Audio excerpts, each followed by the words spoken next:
bonsoir. Bonsoir. J'ai vu sur... tu te rappelles de cet audio qu'on avait vu, là, cette vidéo plutôt, concernant l'émir Abdelkader? On se demandait s'il était franc-maçon ou pas. Le traité de franc-maçon, comme on traite, comme si c'était une injure, espèce de franc-maçon, va. Tu vois. Alors, comme j'aurais bien aimé donner la réponse qu'on avait faite, tu te rappelles, on avait fait une série sur la franc-maçonnerie. Oui, mais je me souviens pas très bien. Oui, on en avait fait au moins 3 ou 4, et tout a été perdu là quand j'avais arrêté le site à un moment donné.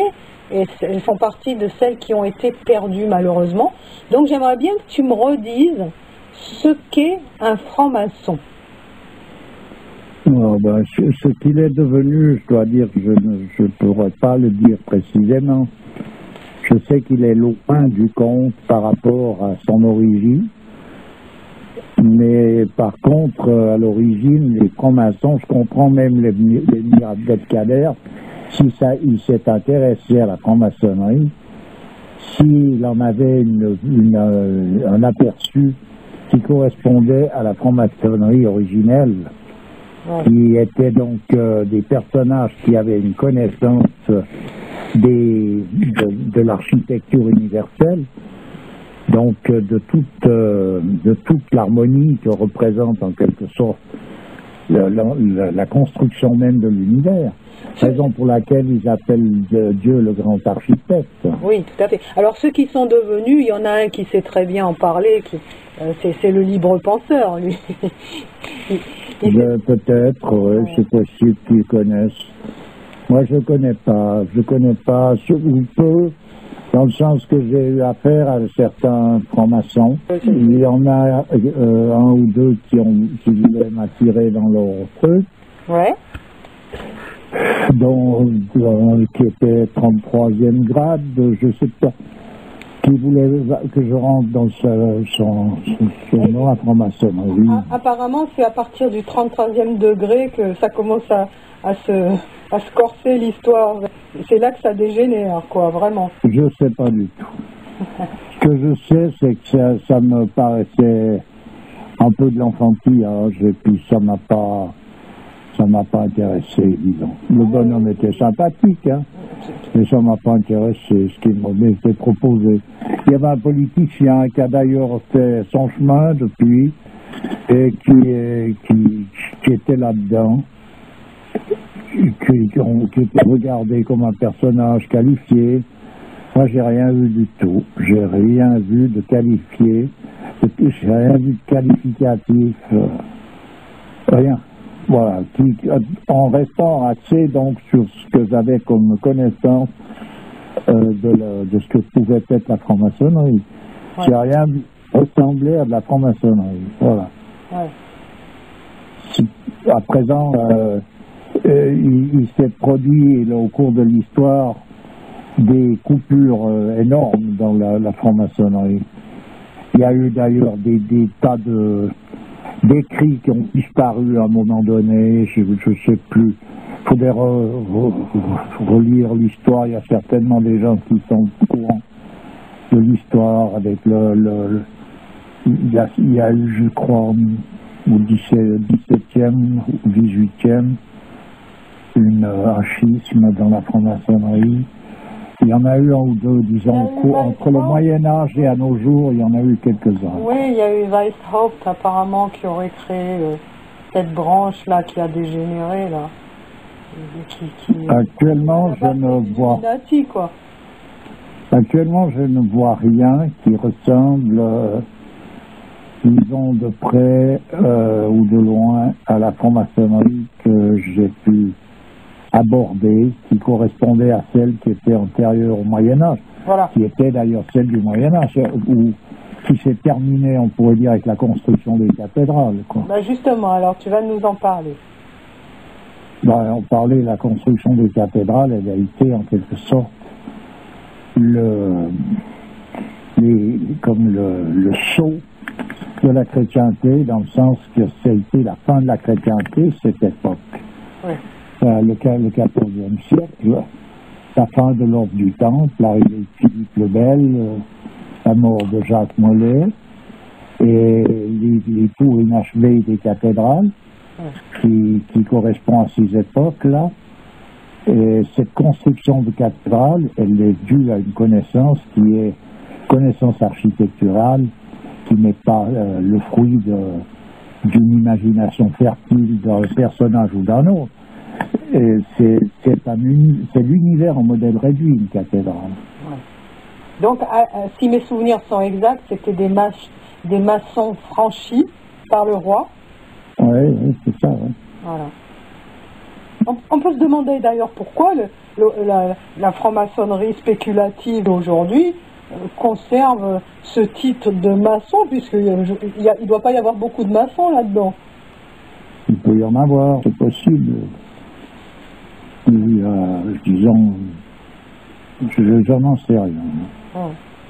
Parce qu'il y a plutôt des politiciens, des gens de haut grade là-dedans. Oui, c'est une autre histoire. Moi, je te dis, celle qui m'a intéressé, c'est celle qui est la franc-maçonnerie. Le restant, ce que c'est devenu, tout un chacun peut commencer à faire une chimagrie et puis appeler ça comme il veut. Après, on n'arrive pas à tout suivre. Alors moi, j'ai pas suivi ces pérégrinations-là. Ce que je sais, c'est qu'à un moment donné, ils ont conservé certains rites qui se sont perpétués, mais qui n'ont plus la même signification. Voilà. Est-ce qu'on pourrait dire que c'est une autre genre de caste qui maintenant perpétue ces enseignements-là, ces connaissances? Parce qu'à l'époque, la caste des francs-maçons, c'était quoi comme caste, ça? Ça fait partie des Vaishas, ou voilà. Je ne sais pas, c'est difficile de mettre ça en rapport avec une caste. Ah oui, d'accord. Parce que c'est ni ceci, ni cela, quoi. C'est ni figue, ni raisin, comme on dit. Là-dedans, il peut y avoir, comme le phénomène des castes ici, n'a pas été mis en avant comme en Inde, ils n'en ont pas fait, disons, une règle précise. Il va y avoir peut-être là-dedans des personnages de différentes castes.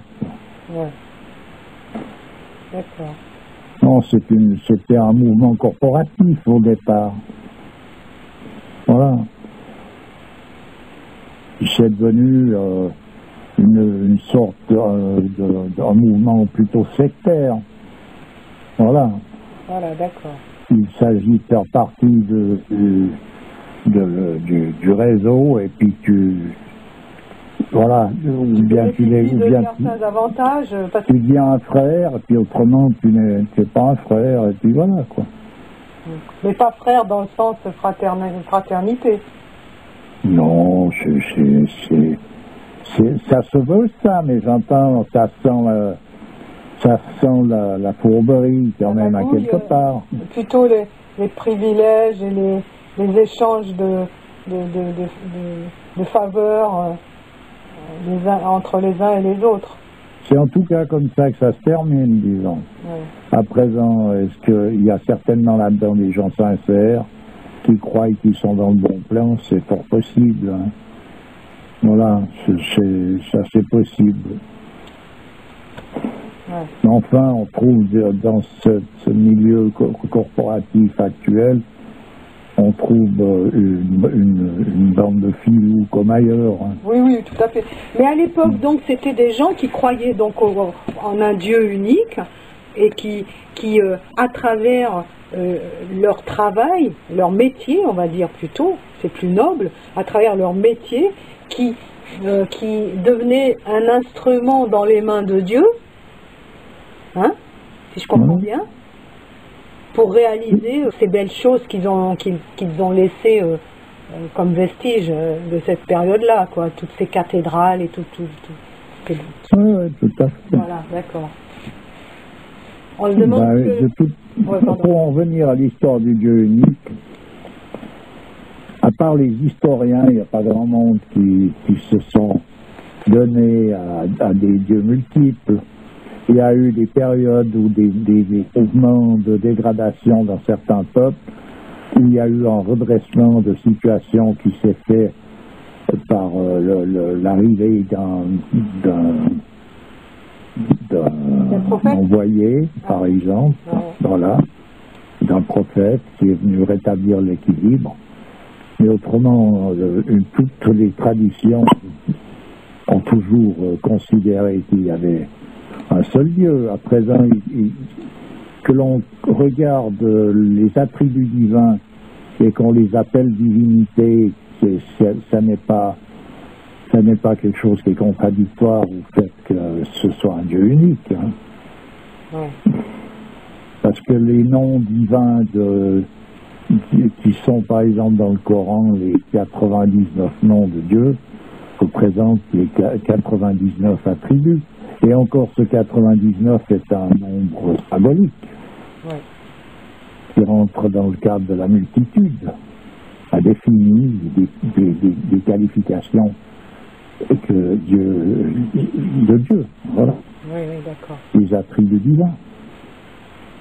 Alors après, dans certaines traditions, on a mis l'accent sur tel attribut, tel autre, mais jamais il a été question sur le plan traditionnel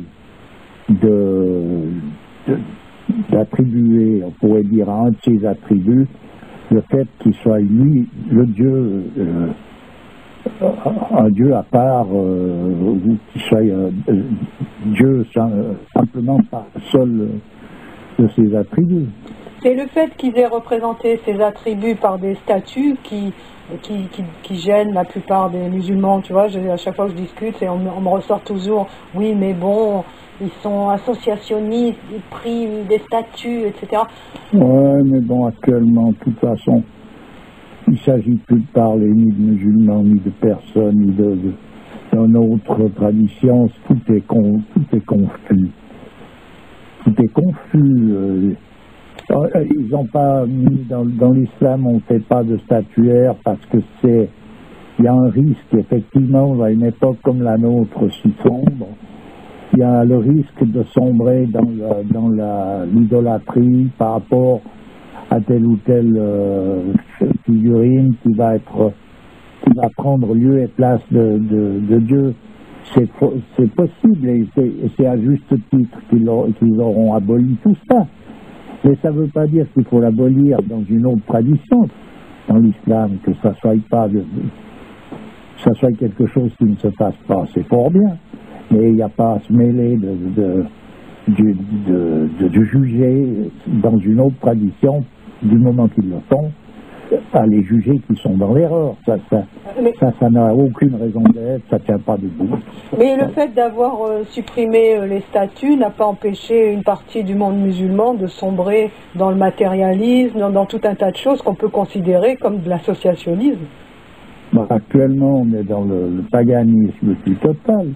Le Dieu actuel, c'est la monnaie. Voilà. C'est le seul Dieu auquel... c'est le Dieu unique, là. Tout le monde est prosterné devant, d'ailleurs, qu'il soit musulman, ou qu'il soit chrétien, ou qu'il soit païen, qu'il soit n'importe quoi. Ou hindou. On peut l'appeler n'importe comment, de toute façon, vous êtes prosterné devant. Ouais. Donc voilà quelque chose qui... C'est la vénération, donc, d'une idole. Voilà. Alors pour en revenir à ces francs-maçons, eux étaient donc croyants, on peut dire ça. Inévitablement, bien sûr. Et c'était des chrétiens. En tout cas, c'était des personnages, oui, mais ça va pas être compris, parce que qui c'est qui comprend ce que représente le fait de dire que quelqu'un est chrétien? Pour être chrétien, ça veut dire qu'il est catholique ou qu'il est protestant, qu'il fait partie d'une religion. Le christianisme, c'était un mouvement ésotérique.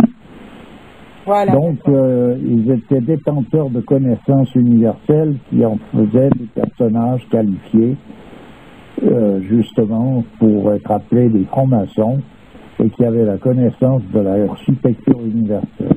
Alors, est-ce qu'on peut mettre sur le même plan la franc-maçonnerie et le soufisme Non, on ne peut pas faire des comparaisons parce que à un moment donné, c'est des choses très différentes. Il peut y avoir, à partir du moment où une corporation est en accord avec la tradition à laquelle elle appartient et que cette tradition est une tradition authentique, tout est bon. Mais simplement faire des comparaisons d'un à l'autre comme ça va pas faire. Dans chaque, il y a eu aussi des corporations de métiers dans les pays arabes ou dans les pays asiatiques, etc. Il y a eu des voies qui correspondaient à des voies par des travaux et des connaissances architecturales. Oui, d'accord. Et comme tu parlais d'ésotérisme chrétien, moi je me suis dit, bon, par rapport à l'ésotérisme musulman, on peut faire ces comparaisons-là, quoi. Oui, mais c'est des comparaisons qui n'ont pas à être faites, ou bien il faut rentrer dans un domaine précis, alors. On va parler des constructions, alors dans le soufisme, est-ce qu'il y a des constructeurs? Ben, tous ces gens, probablement, puisqu'il y a eu quand même des... Oui, des constructeurs de mosquées. Oui. Est-ce que ça rentre dans le cadre du soufisme? Ah ben non. Ah ben alors, dans ce cas-là, ben voilà. Donc. Ah oui, d'accord. Ouais. Ouais, c'est difficile de faire un parallèle, finalement. Ben, pour faire un parallèle, il faut voir la chose, il faut bien regarder l'histoire. Après, autrement, on fait des comparaisons qui sont arbitraires. On ne peut pas comparer. Il faut comparer ce qui est comparable. Voilà. Donc, en gros, alors pour conclure, un franc-maçon, c'est quoi? Ben, écoute, il faut plonger dans une étude sur le compagnonnage. Il y a Guénon qui a écrit quelque chose de fort intéressant sur c'est un aperçu sur le compagnonnage et la franc-maçonnerie. Il faut plonger dedans. Sûrement, c'est pour savoir ce que c'est. Là, on dit 2 ou 3 mots en passant pour donner une petite idée de où il faut aller chercher. Mais on peut pas cibler la franc-maçonnerie et en donner une explication claire et nette. C'est pas possible, ça. C'est des choses dans lesquelles il faut rentrer, il faut les vivre. Il faut comprendre ce que c'est. Autrement, ça ressemble à rien, ça reste néant. Oui, toutes les explications, de savoir celui-là, quand, à quelle heure, ça va pas loin, tout ça. Ouais. D'accord. Voilà. Alors, Guénon a écrit 2 tomes, d'ailleurs, là-dessus. Oui, le tome 2, il est introuvable. Mais de bien étudier cet écrit-là, il va falloir se cramponner pendant un bon moment, parce qu'il faut méditer là-dessus, il faut bien réfléchir, chercher, et puis se mettre dans une disposition particulière. Et si tu veux te plonger là-dedans, tu fais. Et si dans 3, 4 ans, 5 ans, tu as compris ce que c'est, ben tu auras été rapide. Ah bon? Mais bien sûr, c'est comme ça que ça va les choses. Ouais. Alors, c'est pas en un quart d'heure de discussion que on va où? Ouais. On va nulle part. D'accord. Ok. Bon, bah écoute. Ce qu'on a pu dire d'intéressant, c'est qu'il faut lire Guénon dans son aperçu. Il commence à m'énerver, lui. Ah ben, en l'occurrence, il faut rentrer à cœur dans les sujets. Autrement, c'est le menu. On lit le menu, là. Oui, on lit, voilà, il y a ça, il y a ça, il y a ça, il y a ça. Et ça va pas plus loin, hein. Ok. Allez, je te remercie. À bientôt. Ah ben, toujours avec plaisir. Au revoir.